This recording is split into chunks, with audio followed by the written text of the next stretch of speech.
Hello, Kitchen Stitchers. It's January 28th, and it's been about a month. We've taken a little time. Here's my favorite tall guys for January. So, gosh, I can't believe it's been a month already. Almost February. It's been a busy month so far. Hopefully February will go that quickly, and then it'll be summer. David is going to be talking about marinating. Yes. Awesome.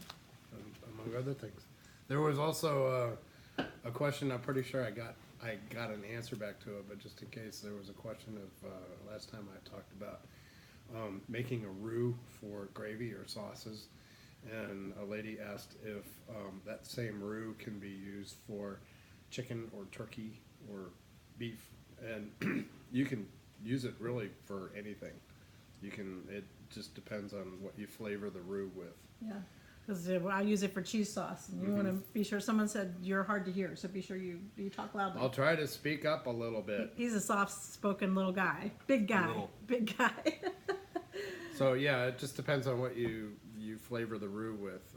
You can flavor it with bouillon, or you can flavor it with beef stock or chicken stock. I like stock over broth. Stock is made from the bones of whatever it's from, and broth is made from everything else. It's got more water to it, huh? Yeah, there's more flavor in the stock. Okay. So, yeah. So I didn't really have anything in my head to talk about tonight, so I thought I'd just talk about what we're having for dinner. Oh, good. I get to find out what we're having for dinner. Yay! So we're having marinated flank steak for dinner. Yum. It's always good. So marinating is good, especially for pieces of meat that maybe are a little on the tough side. Well, actually, we're not having flank steak. We're having flat iron steak. Oh, yeah. Which is similar. It's a little bit cheaper per pound, but it's going up as much as everything else is. So it being a little on the tough side if you don't do anything to it. I tenderize ours, and for that I have this very cool tenderizer, which looks like a kind of a lethal weapon. Bless you. Excuse me. And it sounds like he's beating somebody up when he's using it. Yeah, it's got a bunch of little spikes in it, and what you do is you don't do this to your hand, because it will perforate your hand. You lay the steak out, and you hit it hard with the tool, and what it does is it breaks down the fibers of the meat, and it helps to make it more tender. Now, some people use a hammer that has like a little, so that's... That does similar. It also does a little more damage to the meat. Does that make it tougher? No, it doesn't make it tougher. It breaks it down a little bit more. So it makes it more mushy? It can be a little mushy. So this gives a better consistency for the meat, leaves the meat I think so. meat-like? I think so. It all tastes good to me. Also, using the perforator, yeah, you could probably keep this in your purse as a weapon, I think. When you perforate the meat and you're going to marinate it, it gives the marinade away into the meat. Yeah. So your marinade should be, it should have a balance to it, like everything that you make. It should have sweet, sour, salt, something else that I forget. Bitter? No? Yeah, actually bitter works, but it's a balance of all those things. What I did for our marinade is I used bottled teriyaki sauce with it's got little sesame seeds in it, which kind of help add to the flavor some. What did Dad use? He used he had a good like salad dressing thing he used to use for teriyaki. I know there's a And people use also Italian dressing. yeah. not big owls. No. It has ginger. Yeah, It's yes, a- it's a it's a- ginger, a it's a ginger dressing. Yeah, that makes a very good, That's good on chicken. really good on chicken. So ours has the teriyaki sauce, and it's got. I put a little soy sauce in it to bring the salt level up, and I also put a little bit of lemon juice, and lemon juice brings in the acid part of it, which helps break down the fibers of the meat even more. That's what it was. It was acid, right? Yes. Sweet, salt, Well, sweet, sour, sour. salt, and acid. Sour is the acid. Oh, okay. And I have this really great thing that this really pretty girl got me for marinating meat. And as you He's can fun see, to buy for. It's, you can see it's got the steak in there already. It's been marinating all afternoon. And what this is, it's just really a plastic bowl, and it's got a lid on it, but it's got this thing on top, and it's got a vacuum pump on it. You put this on here, and you pump the pump up and down, and it sucks all the air out of it. And what that does is it draws the marinade into the meat even more. They're going to ask me where he got this, and I cannot remember. It says it's Vacuum Vin, V-I-N, and it's made by Vacuum Vin in the Netherlands. I probably just got it in a cooking catalog somewhere. So yeah, and it's great. It's got a rubber seal on the inside of it, and it all comes apart. You can clean it real easy and Yeah, it's easy to clean. put it in the dishwasher. So yeah, put it in here with the marinade. If you got the time, take it all apart. Turn the meat over. I didn't have time. Turn the meat over. Let the other side marinade. Suck the air out of it again. Let it sit for a little while longer. But And then you cook it in cast iron. I will cook this in the cast iron skillet because it gets hot and it stays hot. And I will also use the leftover marinade in here as a sauce. I'll bring that to a boil He's so good with sauces. because it's got all the marinade in it, and it's also got the juice that has maybe come out of the meat. So that being said, if you do that, make sure you bring it to a boil because you don't want to drink raw meat juice. And you don't want to get sick. Well, that's the goal. Yeah. That's good. So that's all I got. That's good. I'm gonna take my toys and go on the back And in the make kitchen. dinner. It'll be so yummy. If you hear clanking, it's I just get to me. bake after he makes dinner because I usually bake cakes and stuff for my team and for their birthdays. And we have a meeting tomorrow. We've got 2 January birthdays, and they have requested my cheesecake. So I'll be making cheesecake, and I'll probably also make something else. I don't know. I do not bake ever. I do. I like to bake. Flour, sugar, cream, not my friend. But he likes to eat it. No, I love to eat it. So, it's been a really busy month for me. I was in Miami the week of before MLK Day for a conference.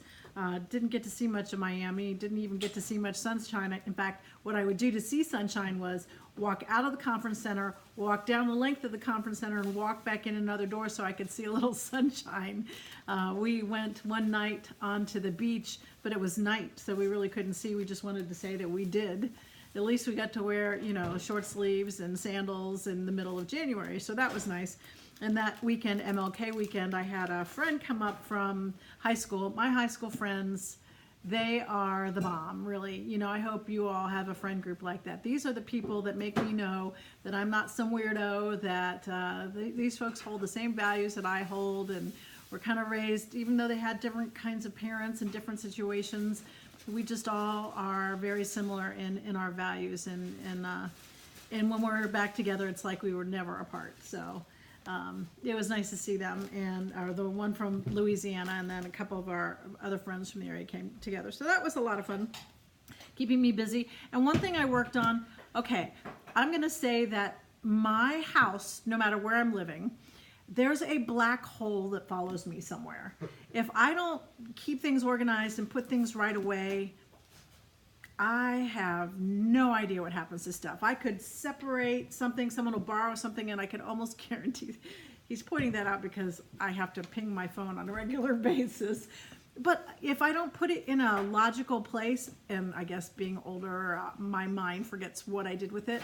So the reason I'm telling you this is I finished that nutcracker. I almost finished it. I left a little hole opening because I wanted to get some filling to put in it so it would stand, and it looked so cute. And the last time I saw it was right before I went to Miami. I have no idea where this thing went. I have no idea. I have searched this house high and low. I have no idea. I've searched the nook and crannies. I've searched every place I put my sewing stuff. It is nowhere to be found. So I have no idea, which bums me out because on that nutcracker you had to sew in some, you had to sew with some yarn to make the circles, like the, what do you call her from Star Wars? Princess Leia buns on this thing. And it was so cute, but it killed my fingers doing that because I must, even though I thought it was a fine yarn, it was way bigger than that to push through. And so like I had calluses developing on my fingers, and my fingers were sore for a week from doing that, but it looked cute. Yeah, I have no idea. So, you know, in a decade or so when I find it, I'll bring it forward so you can see it. In the meantime, don't count on another one in the very near future. I'll have to get back into the Christmas movie before I do that again. I'll eventually probably do the Clara one, but it was so cute. It was about this tall, and it wasn't too bad to assemble. She did a really nice job on putting the directions for how to do that. So that was one of the things I was going to show that I couldn't find. And so the other thing that I've been working on is this. And I did follow their directions in terms of what they used. They got Bordeaux from the Garibaldi Needleworks, and I meant to look that up because I don't think I went with Bordeaux. So I'll have to look that up and let you know, and I'll probably put it in the notes. I thought I had it off the top of my head. But anyway, it's a really, really pretty color. Here it is. No, it doesn't tell me. But it's turned out really well. But I purposely left this. I don't know if you all have ever had one of those projects. It's kind of like the black hole in my house, where you seem to constantly have an issue with whatever it is you're working on, and you end up ripping out and ripping out and ripping out and ripping out and ripping out. Well, that happened to me, except I ended up doing something that I have never done before, and I just about had a fit when I did this. And so fortunately I had enough here. Okay, I found it. It's Dusty Rose. That's what I used. I didn't use their Bordeaux. I used Dusty Rose. So I had enough material to start again. So if you look at this, you can see over here, see how this looks different on this side? I didn't have the Gentle Arts thread. I had ordered it, and so I just wanted to see what the DMC difference would look like, and so you can see the difference. And then I ended up counting and recounting and miscounting on this, and then I realized after I had gotten halfway around that I had not used the right color. I was supposed to use the cucumber or the moss green. So I had ripped it out 2 or 3 times already. And so then I was down here and I was working on this, and I was trying to cut the thread. I cut the fabric. I almost died. I cut the fabric. And so I had this little hole, and so I was trying to weave it. I thought, no, I gotta either reorder some fabric. I'll try it over here. So, but fortunately I had enough fabric that I can rip this out, and I still have enough, and it's not going to be a problem. But oh my gosh, I almost died when I cut that fabric. So here's what it's looking like now. I should have ironed this so you could see it a little bit better, but it's turning out pretty good. I'm nearly done with most of it except the tufts of the thistles. Now this is, you know, we're Scottish, and that's how we met each other, through the Scottish pipe band. And so I'm kind of excited. I thought today, as I was thinking, I'm going to get this framed and hang it by our front door. I think that because it's small enough that it'll go in this one little spot that I put those kinds of things. And I think that'll look really pretty. But the Sweet Pea Gentle Arts thread apparently is on back order everywhere.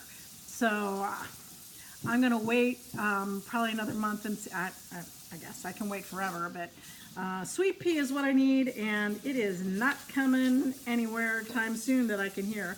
Hopefully our local needle shop can look for it and give me an estimate on when it might come in. Just want to see, yeah, sweet pea. So that's this, and I can do the DMC alternative, but when I've used the Gentle Arts on all of this stuff, I really like that variegated color. I also found that the green here, it's a different dye lot, and I kind of wish it was a little brighter like it was in that, so I probably would have, see, it doesn't quite look that bright over here, so I would have done a little bit more variegation, I think, with the greens. So, but anyway, I like it. It's not too bright, it's not too muted, and I do like this. I thought the Bordeaux was just darker, and maybe it would have made those colors pop a little bit more, so maybe I should have done Bordeaux, but I didn't want it to be so red from the way it looked. I really wanted that purple color, so I'm happy with it. Anyway, I'm about to be finished with that and move on to something else. This was Color and Cotton's Fabric of the Month, Mojito, and that's that 36 count Edinburgh linen. I don't know if you can see the color very well, but it's kind of a green, a mint. So I'm hoping I have less of the mute and more of the bright colors. And then the last thing I was going to talk about is I finally subscribed to Cross Stitch Magazine. I would pick them up every now and then, but Nancy Waller of Faithworks did me in because she's got the shadow box, her Christmas shadow box is coming out, and there's going to be one part of it in each one of these starting in February or March. So I had to subscribe. So I'm hoping that I find some fun things that I can stitch in here. You know, sometimes you do and sometimes you don't, and I'm sure there'll be fun stuff, and I'll be happy that I did it. Anyway, it's got some cute stuff. Here's, I think they have a page in here, so in this month's, here are all the different things. I think that mug is kind of cute. But we'll see. But definitely when those Faithworks shadow box for Christmas come out, that'll be a lot of fun. So the last thing I'm going to end it is with a book. So I finished, my daughter got me this book for Christmas, and I like historical fiction, and this is definitely historical fiction, and it's based in the present day, and it's also based back in London and Germany in the 1940s. So it was a good saga. It was a little predictable, which is not terrible, but it did have a twist to surprise me. So if you like historical fiction, that's a pretty good one to read. I also over Christmas read, I can't remember the whole title, but it's The Crawdad Sings, Where the Crawdad Sings, I think, and that was pretty good. So anyway, if you've got some good books that you've read, I finished this, so now I'm looking for another good one. I started a kind of a new sci-fi one, and I'm not convinced I love it yet, so we'll see. But anyway, sorry for the delay, and it'll probably be another 3 or 4 weeks because February is going to turn out to be a little busy with me going a little bit out of town, so that makes it tough. And we're coming up on a year, David, since you and I started doing this together. Really? So it was sometime in February, I think, last year that we started. So, yay, it's been a year. Thank you for sticking with us, and it's been quite a year. And we look forward to more time together. And if you're ever in the neighborhood, stop by our house and do some kitchen stitching with me. Take care, everyone.